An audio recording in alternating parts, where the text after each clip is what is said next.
Damos la bienvenida al colega Javier Monroy Cervantes, con una larga trayectoria periodística que le vamos a pedir. Primero, bienvenido Javier a Abriendo Puertas de BIS Televisión Digital. Muchas gracias Néstor y los amigos de BIS Televisión Digital también. Es una muy buena ocasión para conversar de la actualidad política y general. Sí, el tema electoral, que es una preocupación de los... Pero más que preocupación es un tema interesante para los comunicadores, para los periodistas, Javier. Sin duda. Es una ocasión además para poder también aclarar muchas percepciones falsas que se tienen, Néstor y amigos, sobre lo que está pasando, porque estamos viviendo una época de transformaciones enormes, estamos siendo testigos y al mismo tiempo actores de este cambio, de esta transformación digital que acarrea una serie de transformaciones también sociopolíticas muy importantes.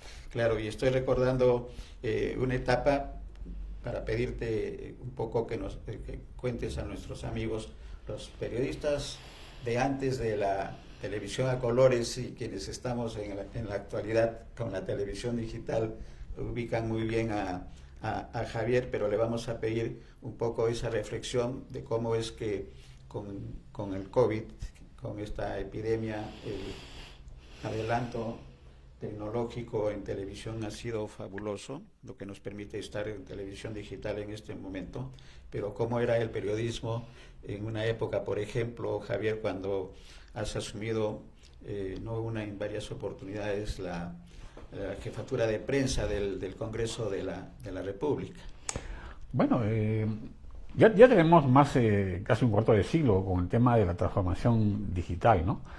Pero evidentemente las percepciones, sobre todo de las audiencias, la segmentación de los mensajes, ¿no? Y por supuesto la explosión de las redes sociales ha convertido el escenario en una cosa que es mucho más inestable de lo que era antes. Antes había más estabilidad, más predictibilidad, sí. Había más capacidad de decir qué podía pasar en el escenario político, especialmente electoral, ¿no?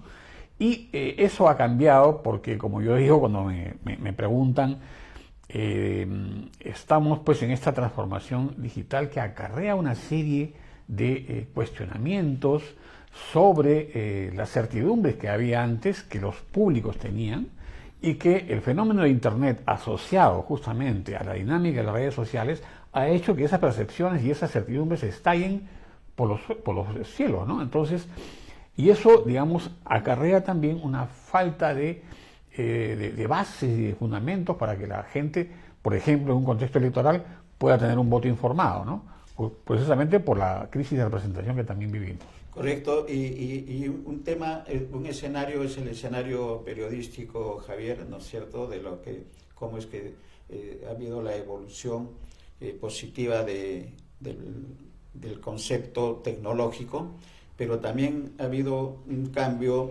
en el manejo periodístico. Antes creo que era más previsible tener un presidente como Alan García, como Belaúnde, y los que vinieron después, porque eran más o menos, se sabía cuál era el comportamiento. El presidente Belaúnde tenía una conferencia de prensa los días sábados, era un poco fácil para el periodista saber y sacar las pepas. Y el Congreso de la República también de esos tiempos también era predecible, por utilizar una palabra, si es correcto, Javier, sí. El comportamiento de la mesa directiva y del presidente del Congreso. Ahora la cosa ha cambiado totalmente, también en el comportamiento de las autoridades, para entrar un poco ya no al trabajo periodístico, sino al trabajo de las autoridades que hemos tenido, algunas que son consideradas entre comillas, ¿no?, autoridades por lo que no funcionan. Sí. Bueno, tú lo has dicho, ¿no? Justamente hablábamos de escenario caótico, ¿no? Donde pues la dictadura del algoritmo, las burbujas Google, el sesgo de confirmación y la hiperconvergencia digital, digamos, están trayendo mucha más confusión y mucha más falta de certidumbre a los ciudadanos, especialmente en contextos electorales, ¿no? Entonces, digamos, la gente necesita aferrarse al conocimiento de algo que le permita tomar una decisión informada, porque la decisión que tomen va a afectar la calidad de vida de ellos y de sus familias. Entonces, en ese contexto, las organizaciones partidarias, digamos, carecen de toda capacidad de llegar a las audiencias, como por ejemplo, incluso el propio proceso electoral anterior, ¿no? En 4 o 5 años las cosas han cambiado de una manera diametral y la gente busca, tener un poco más de base, de fundamento, de información, de datos, que además es la palabra del momento, de datos que les permitan discernir qué candidatos realmente pueden representar sus aspiraciones, sus necesidades, ¿no? Y cuáles son aquellos que solamente están ahí para la foto, para la figura, para defender intereses y cálculos personales o de grupo o de élite, ¿no? Y que les permitan a ellos también recuperar un poco más de confianza en el sistema democrático como tal, ¿no? Sí, pues si hablamos entonces de la responsabilidad social, ¿no, Javier? La responsabilidad social de los gobernantes, la responsabilidad social de los comunicadores, y la responsabilidad social del televidente, del oyente, del lector. Se ha perdido mucho la lectura, no se está leyendo mucho. Eso nos da ventaja a quienes manejamos el tema digital, el tema virtual, el tema de la televisión, pero quizás algunas recomendaciones, ¿no? A esos 3 escenarios, a esos 3 actores, que es la responsabilidad social del gobernante. Vamos a entrar a hablar en algún minuto ya sobre los actuales gobernantes, de los comunicadores, pero también del televidente, de ustedes, amigos televidentes, que necesitan leer, enterarse, ingresar para poder tomar decisiones, sobre todo en los momentos electorales, ¿no? Yo soy un poco escéptico, Néstor, te confieso, porque no creo que regresen esas épocas en que la gente leía mucho para poderse informar, porque además estamos en una época del imperio de la comunicación audiovisual, más que nada, ¿no? Sí. Entonces, la cosa va a ir más o menos por ahí, por eso es que hay redes como Instagram y TikTok, que son las que tienen mayor predominancia, mayor presencia y mayor favoritismo en el uso de las redes sociales, y los mensajes no se aguantan o no se soportan más allá de 1 minuto o 2 minutos, que son más o menos el foco de atención que hay, ¿no? Hay que recordar que estamos en una economía de la atención y todos estamos empeñados en una gran batalla por ocupar ciertos nichos en ese espacio, ¿no? Tan gigantesco y tan amorfo que es la web y las redes sociales. Entonces, una de las responsabilidades, sí, por supuesto, le cabe al propio ciudadano, que es, por ejemplo, estar alerta de lo que son las noticias falsas. Hay que recordar que una noticia falsa, en condiciones normales, ¿no es cierto?, tiene un alcance 6 veces mayor que una noticia considerada real, ¿no? Y en contexto electoral, esa progresión es aún mayor. Son más o menos 25 veces de mayor impacto y mayor efecto y mayor llegada, mayor alcance de esas noticias falsas a las audiencias, a la ciudadanía.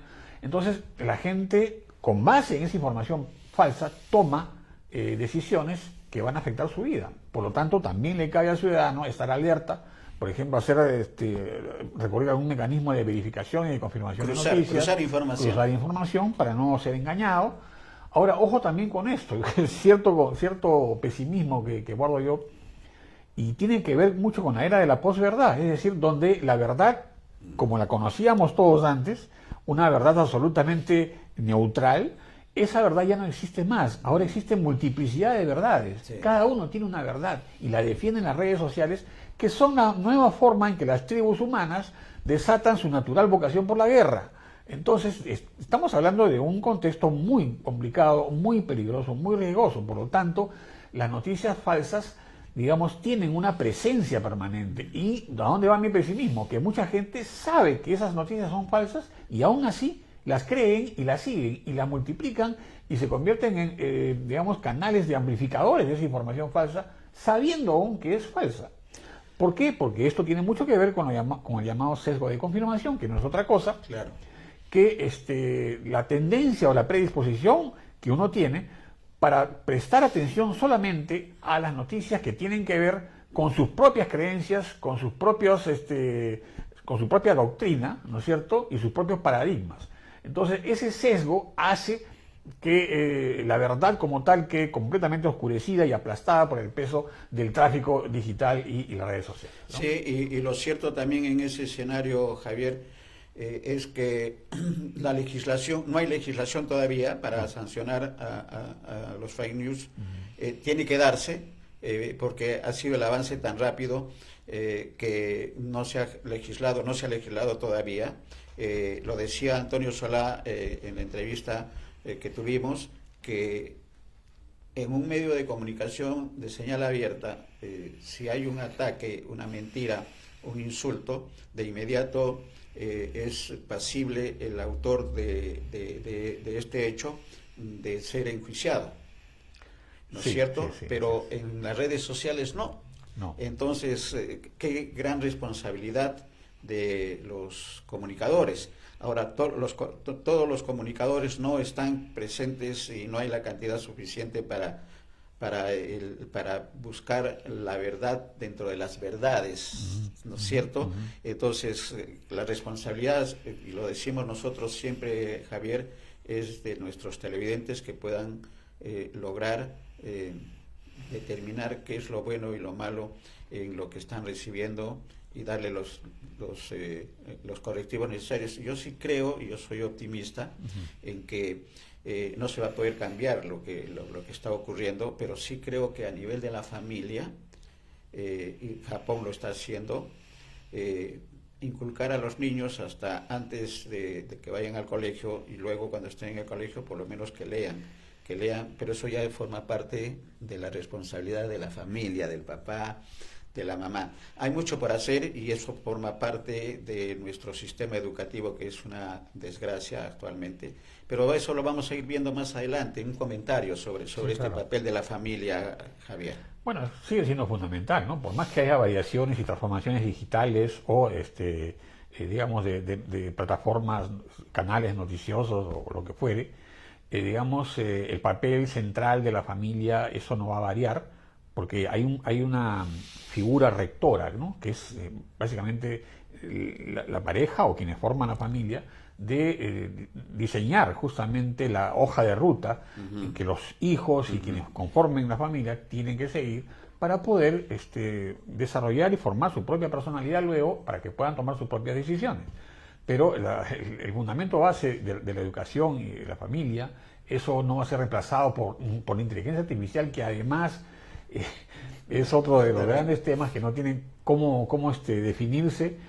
No hay una sola definición, pero lo que sabemos es que la inteligencia artificial por sí sola no se basta. La inteligencia artificial que tenga éxito en el futuro será la que tenga una cierta supervisión humana, porque hay paradigmas de la inteligencia artificial que son fácilmente percibibles como no verdaderos o no útiles.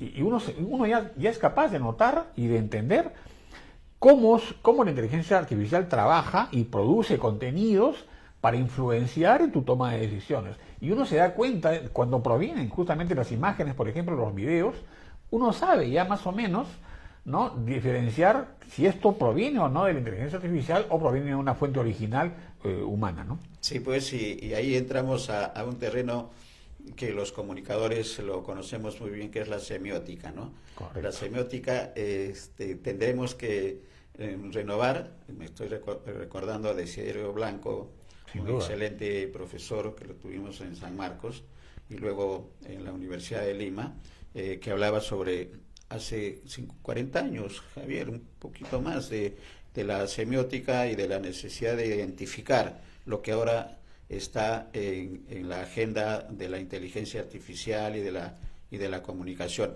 Entremos, ese tema es apasionante, seguramente lo vamos a tocar más adelante, pero entremos a analizar a los gobernantes. ¿Cuál es el análisis del comunicador, del gobierno de Dina Boluarte, que, como lo decía Solá, es la peor gobernante del planeta? Sí, bueno, lo dice Solá como lo dice cualquier otro experto, ¿no? O sea, no es muy secreto. Eso tiene que ver con las encuestas, evidentemente. Es la gobernante con peor índice de aceptación ciudadana. Pero yo quisiera ir más allá, porque la gente habla mucho de los gobernantes y los candidatos antisistema o sistema. Y por ejemplo, la misma señora Boluarte en algún momento se presentó como una gobernante que quería romper los paradigmas del actual sistema político. Pero vemos que sea que tú te reclamas antisistema o parte del sistema, siempre vas a estar dentro de ese sistema. Claro, lógico. O sea, no hay cómo salirte de ahí, porque el sistema mismo está diseñado para que haya un enfrentamiento, para que haya opuestos. Es una dicotomía natural. Entonces no se puede pensar que un candidato es sistema o sistémico u otro candidato que es antisistema. Todos están dentro de la misma olla, ¿no? Y el valor diferencial de cada uno de ellos estará en la forma en cómo propone salir del atolladero, de los problemas que hay. Pero en cuanto a la figura de la presidenta Boluarte, yo creo que es parte de los políticos a los cuales las encuestas ya no les llaman la atención, ni les interesan, ni les afectan, porque ellos están gobernando por inercia. Simplemente es un gobierno de transición que espera llegar al 2026 y entregar la batuta, pero hasta entonces, digamos, ellos gobiernan según su leal saber y entender, y por encima de las encuestas y por encima de lo que pueda provocar o generar la aceptación o no aceptación de una propuesta política, ¿no? Claro, y ahí entra el análisis también, Javier, del Congreso de la República, ¿no? Porque el peruano de a pie, el ciudadano de a pie, afirma, y con conocimiento además de los hechos, de que quien gobierna es el Congreso de la República. Y Dina Boluarte, como bien dices, solamente está esperando terminar el 2026 y entregar el gobierno, pero en tanto las leyes y la forma de gobierno lo señalan las bancadas del Congreso de la República. Tú has estado en el Congreso de la República, Sí, claro. has sido un jefe del área de prensa, de comunicaciones, y eso, ¿qué reflexión te lleva con los congresistas de estos tiempos y que son los que están finalmente dirigiendo la política de gobierno de Dina Boluarte? Bueno, para comenzar, el fenómeno de la poca aceptación o el rechazo mayoritario en general a los congresos es global, eso no es un fenómeno peruano. Sí, correcto. Entonces, pero evidentemente en países como encuentra, digamos, un nervio, un músculo, una base para hacer justamente campaña política, ¿no? Apelando o recurriendo a los epítetos y a los adjetivos para calificar a los congresistas porque representan más de lo mismo, representan esquemas de corrupción, representan falta de resultados y de eficiencia en la gestión de sus propios cargos o de la capacidad de interpretar las necesidades y las aspiraciones del pueblo peruano para producir leyes, producir iniciativas que realmente solucionan esos problemas, ¿no? Entonces, el índice de aprobación es bajísimo, es el mayor en la historia, pero esto es una progresión, no viene de ahora, viene ya de hace 30 años por lo menos. Entonces, esto ha ido creciendo y se ha ido alimentando justamente de la falta de aceptación de la ciudadanía de los políticos llamados tradicionales, ¿no? Entonces, ¿por qué? Porque no le solucionan los problemas, porque hay esquemas de corrupción, porque hay falta de eficiencia, porque hay crisis de representación. Entonces, las propuestas políticas ahora, digamos, ¿quiénes son los que van a destacar en el contexto político? Los que griten más fuerte, ¿no? Los que tengan mayor capacidad de explotar las noticias falsas y de generarlas también, y por supuesto los que sepan usar las redes sociales de una manera más provechosa y sobre todo impactante en cuanto a imágenes, a contenidos audiovisuales, ¿no? Sí, sí, eso es cierto, lo que se va a dar, lo que ya se está dando de alguna manera en el escenario electoral 2026, abril y octubre. Parece que posiblemente ya sea en octubre, no se dio la reelección que podía haber modificado de gobernadores y alcaldes. Eso lleva a varias reflexiones, Javier, ¿no? El tema de sistema de los candidatos, de los candidatos del sistema y los antisistemas, sí, que son solamente coyunturales por el tema del proceso electoral, porque después el antisistema que ingrese va a querer poner algunas características, algunas modificaciones a cómo se está manejando la economía, cómo se está manejando el tema de la seguridad ciudadana, dentro de un escenario, ese es el comentario, Javier, de corrupción generalizada, y donde las economías informales e ilegales, principalmente ilegales, son las que están poniendo la agenda y los congresistas, los representantes. Entonces, ¿qué esperar de las elecciones de abril del próximo año? Bien, bueno, Néstor, las organizaciones políticas, los partidos en general, están en un esquema de descomposición gradual que está alcanzando su pico actualmente, ¿no? Tanto en forma como en fondo, ¿no? Sí, correcto. Hay que decir, por ejemplo, que ya está por vencerse el plazo para que las organizaciones políticas y los partidos informen al Jurado Nacional de Elecciones de cuál será el esquema de elección de sus candidatos. Entonces hay que recordarle a la ciudadanía que hay tres opciones, ¿no? Una es una votación cerrada dentro de los militantes del partido, otra es una opción abierta, que es los militantes del partido más cualquier otro ciudadano, y la opción de los delegados, que es decir, la designación de los candidatos a cargo de las cúpulas, a cargo de las élites dirigenciales de siempre. Y ese es el esquema precisamente, no es ninguna sorpresa, por el cual están optando la mayoría de organizaciones, es decir, optar por designar a sus candidatos por delegados.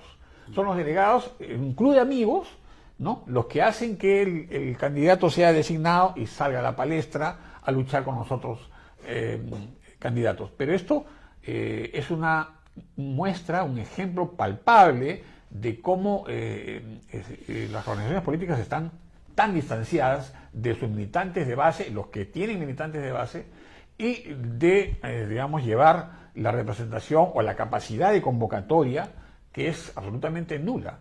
Por lo tanto, de algo tendrán que agarrarse o aferrarse las organizaciones políticas para poder tener algún tipo de efecto, algún tipo de receptividad en la ciudadanía en este contexto tan amorfo, ¿no? Sí, y estamos hablando entonces de organizaciones políticas tradicionales, por darle una definición, Javier, sí, que se quedaron en el tiempo.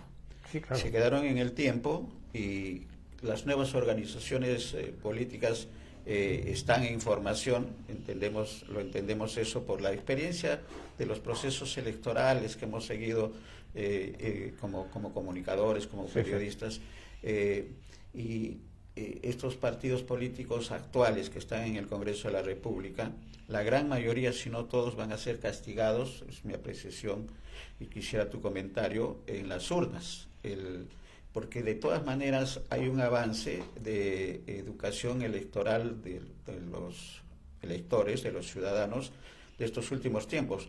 Los golpes dicen que enseñan, ¿no? Hay un dicho popular que los golpes enseñan, y creemos que en esa línea los electores ya están diferenciando quién actúa de manera transparente, ética, y quiénes no. Y la gran mayoría del Congreso de la República se ratifica por las encuestas, van a ser castigadas en el Congreso. ¿Compartes esa opinión, Javier? Sí, quería contestar esa pregunta, Néstor, enlazando un poco lo que había mencionado hace un rato. Correcto. Respecto a las organizaciones políticas que están optando por esta fórmula de los delegados, es decir, en club de amigos deciden quién es el candidato. Claro.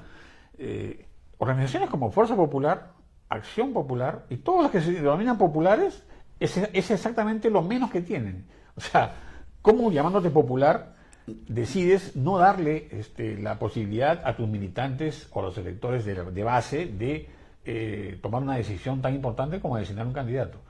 Eso refleja la falta de conectividad con la ciudadanía, ¿no?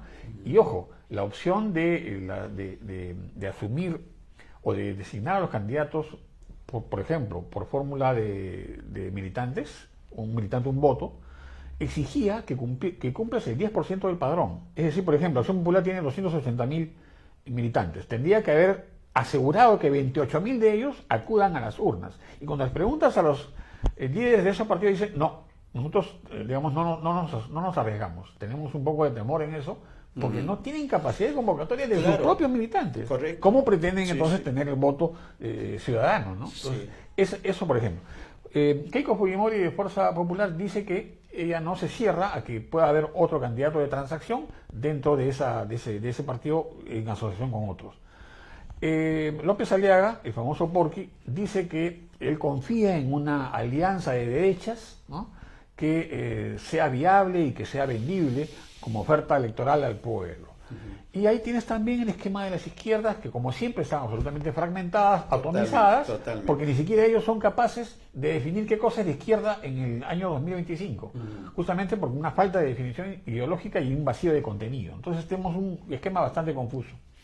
Sí, estás en lo correcto, ¿no? Porque se está viendo en los partidos políticos tradicionales que han modificado las leyes electorales, porque era voto universal, ¿no es cierto? Originalmente la legislación en el tema de los partidos políticos era el voto universal, militantes y cualquier vecino cualquier ciudadano.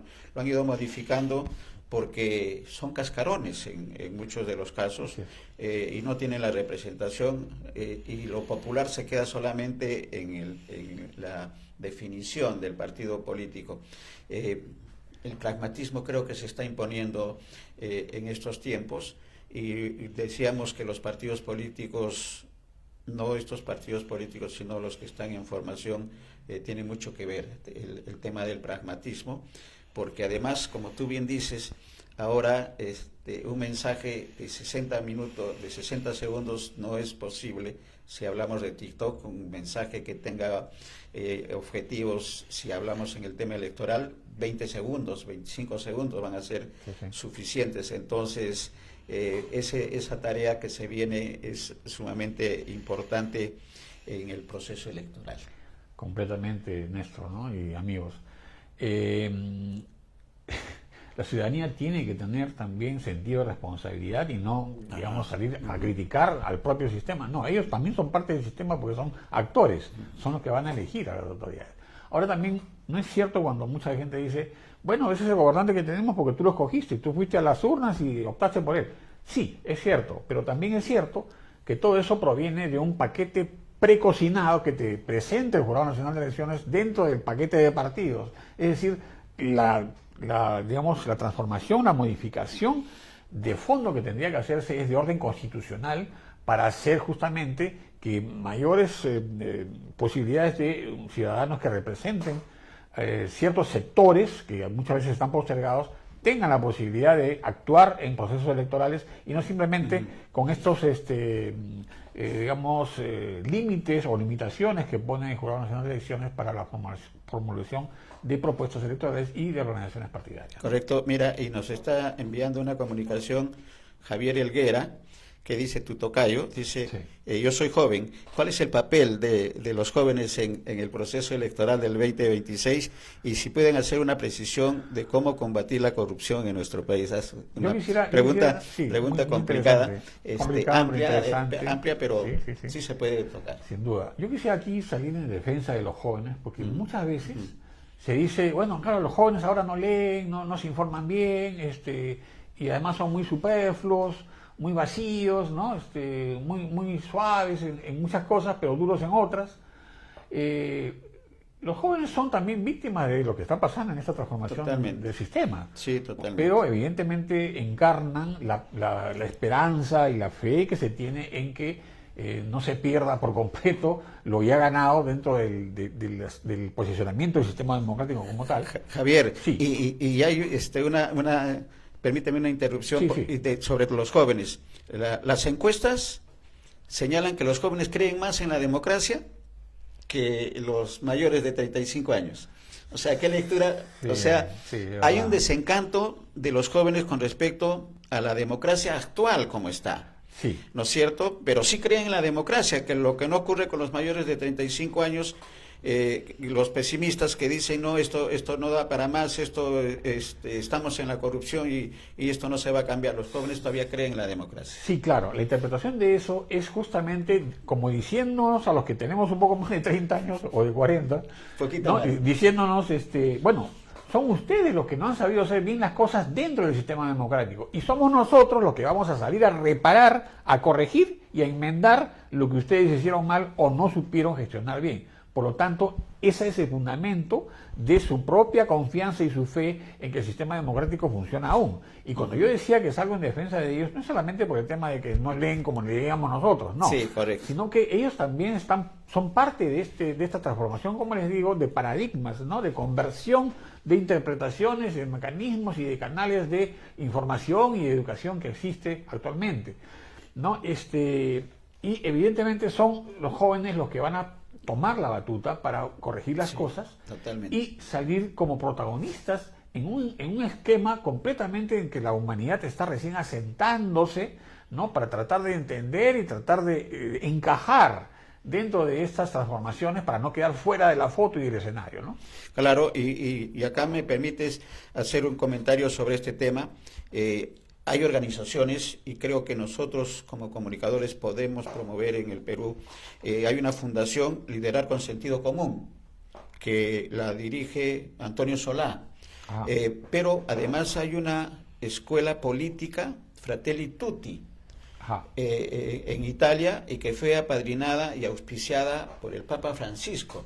Hermanos todos. Que exactamente, que busca que los jóvenes se preparen para asumir las responsabilidades políticas de los países. Entonces creo que en nuestro Perú se requiere una institución de esa línea. Tenemos una muy buena relación con Antonio para el tema de la fundación que él dirige, pero también hay buenos contactos con Fratelli Tutti, de manera que los jóvenes que nos están viendo y los no tan jóvenes también pueden ingresar al Facebook y a la página web de estas dos instituciones. Fratelli Tutti es fácil de identificar y la otra es la Fundación Liderar con Sentido Común. Tienen en todos los países, están y hay una coordinación para que en el Perú también pueda darse eso, porque lo que necesitan los jóvenes es capacitarse.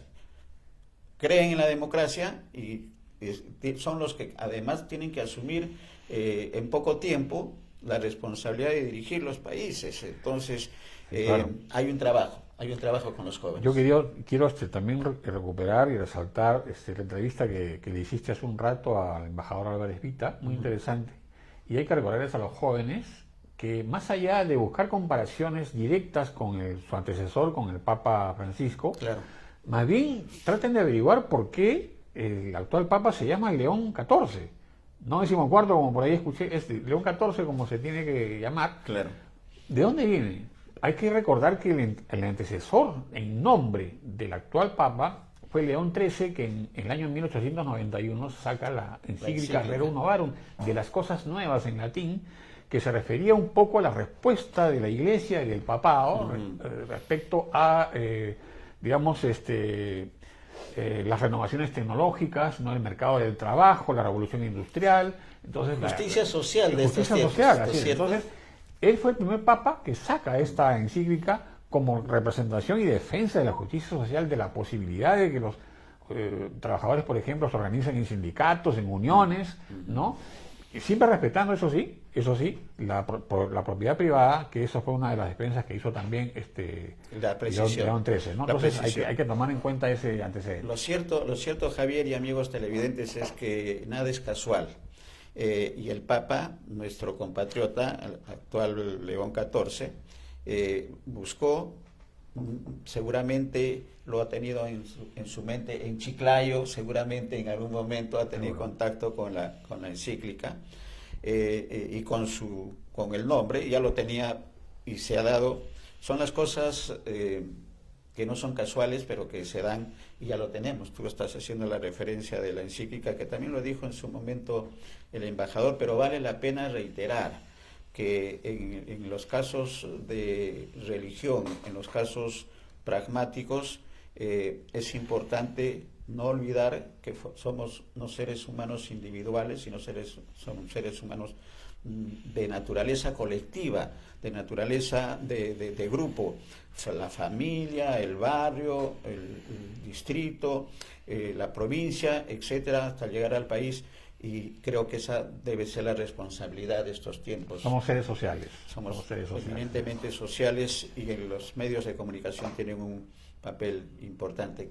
¿Qué previsión para la primera y segunda vuelta de las elecciones, Javier? Como es natural y como ya viene siendo una progresión en el tiempo, en los procesos electorales peruanos, Néstor y amigos, no se espera pues que ningún candidato alcance el 51% o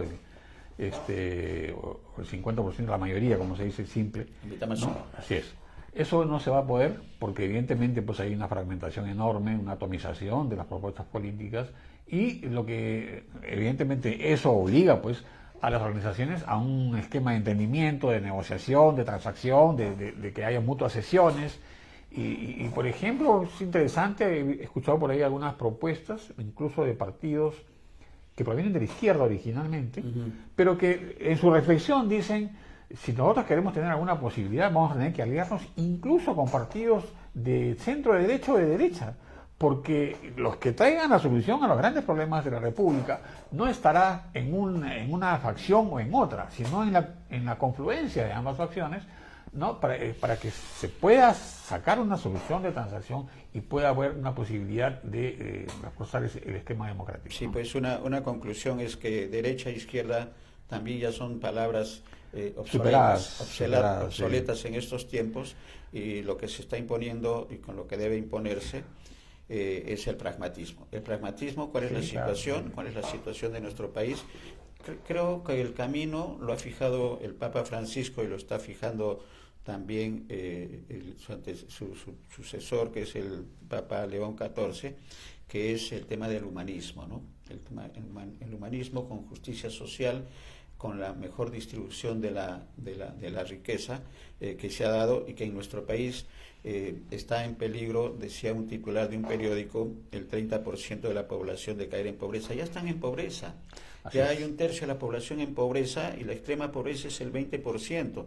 Y nuestros gobernantes no tenemos la expectativa de que vayan a solucionar, porque no es un proceso de la noche a la mañana, Javier, ¿no es cierto? Entonces es un proceso a largo plazo y ahí se impone para la segunda vuelta, que seguramente van a ser un representante del sistema y un antisistema que se está forjando. Hay un candidato, no sé si tienes conocimiento, en Puno, de la etnia aymara, con formación académica en el extranjero, como hubo también en las elecciones anteriores un representante de la etnia chipiva, no recuerdo ahorita su nombre, que se presentó como candidato, pero en esos tiempos todavía no estaba lo que creo que es una necesidad ahora del antisistema. Entonces, ¿qué expectativas de lo que puede ocurrir de en todo segunda vuelta? No se puede, la verdad, parece no hay una bola, no parece un cliché, sí, pero es lo más impredecible que se puede haber, ¿no? Pero, por ejemplo, interesante lo que te decía hace un rato, este partido de izquierda que estaba pensando en aliarse con algunos de la derecha, aunque por más que digamos derecha, claro, izquierda, sí, y que consideramos que están superados los términos por vacío de contenido ideológico, siempre van a estar presentes esas conceptualizaciones y esas etiquetas. También, por ejemplo, una opción de la que ha hablado Acción Popular, que es un partido que no se puede decir pues que de extrema izquierda, dice que le gustaría aliarse con el FREPAP, los herederos de Ezequiel Ataucusi, nada menos. Lo que te da una pista de por dónde podrían ir las organizaciones llamadas tradicionales o clásicas, justamente para buscar ese pragmatismo que es, digamos, la gran receta para salir de este atolladero, ¿no? Es tratar de llegar a un mecanismo de transacción, de negociación, de mutuas sesiones, ¿no? Y donde, digamos, aliarse con la otra organización, digamos, no represente una sesión completa, ni tampoco la posibilidad de negarle una salida al electorado. Muchas organizaciones fracasan. ¿Por qué? Por el tema de los caudillismos, ¿no? Porque dicen, muy bien, vamos a una alianza electoral, pero yo quiero ser el caudillo. Y lo mismo dicen los demás que pretenden esa alianza electoral. Entonces tiene que haber pues una mutua cesión, ¿no? Correcto. Y Solá, refiriéndonos a Antonio Solá, habla de que el tema de los liderazgos ha cambiado la concepción. Ya no es el liderazgo vertical, sino es un liderazgo horizontal. Primera premisa. Y la segunda, que se tiene que trabajar en equipo. Entonces, las alianzas van a tener un gran trabajo, porque vas a juntar el ideario de A, B, C y D, consolidarlo, buscar el que mejor sintonice con las expectativas de la población, que son fáciles de identificar: el tema de la corrupción, el tema de la criminalidad, el tema de la falta de oportunidades para los jóvenes, y la revolución que tiene que darse en el sistema educativo, en el sistema de salud principalmente, y una mejor atención a los sectores rurales y a la Amazonía. Creo que por ahí está la identificación, pero ese es un gran trabajo. Un gran trabajo de dos cosas, ¿no? Un liderazgo horizontal y el trabajo en equipo, que sí es posible, porque tú ya estás dando a conocer lo que dice Acción Popular y seguramente otros partidos con respecto a partidos no tradicionales, pero que son una fuerza importante, y eso es lo que hay que tener en cuenta, creo, en el futuro de acá a abril del próximo año, Javier. Sí, yo creo que esa es la manera de interpretar las cosas, Néstor. Yo te decía hace un rato que era un poco pesimista con las cosas, pero bueno, habrá que tener algún tipo de optimismo, ¿no?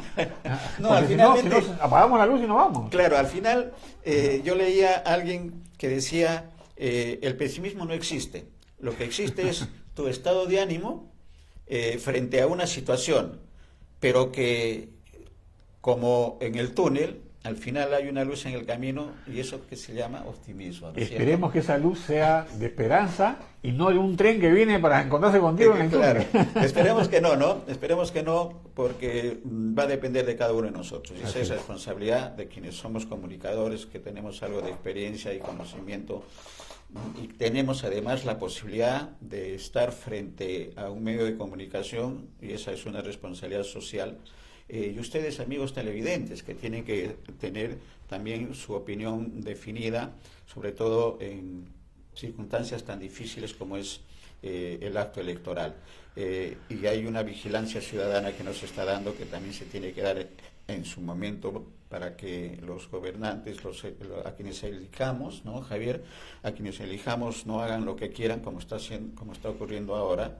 Hay una ley que se ha dado, que la vamos a ver en una próxima oportunidad, dependerá de tus tiempos, sí. Y quizás formar parte del equipo de periodistas de BIS, Javier. Se ha dado una ley que le han llamado, quizás un comentario final sobre eso, la ley Klimper 2.0, que le está dando regalía, le está exonerando de impuestos a las agroexportadoras durante 10 años, que ese es dinero de cada uno de nosotros, de los peruanos.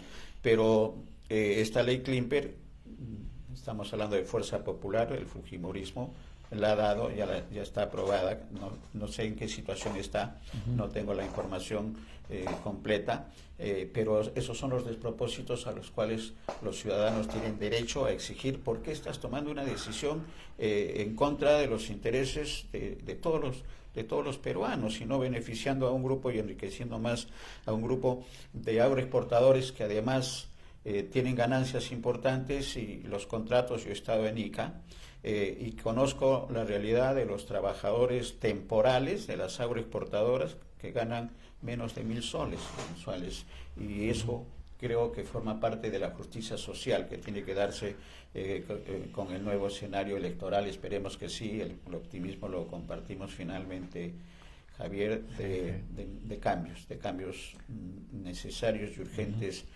socialmente y en la economía de nuestro país, Javier. Sí, sin duda, ¿no? Bueno, los exportadores han sido un poco también la niña mimada en la digamos, la estabilización económica, y han traído muy buenos resultados a la estabilidad económica de este país.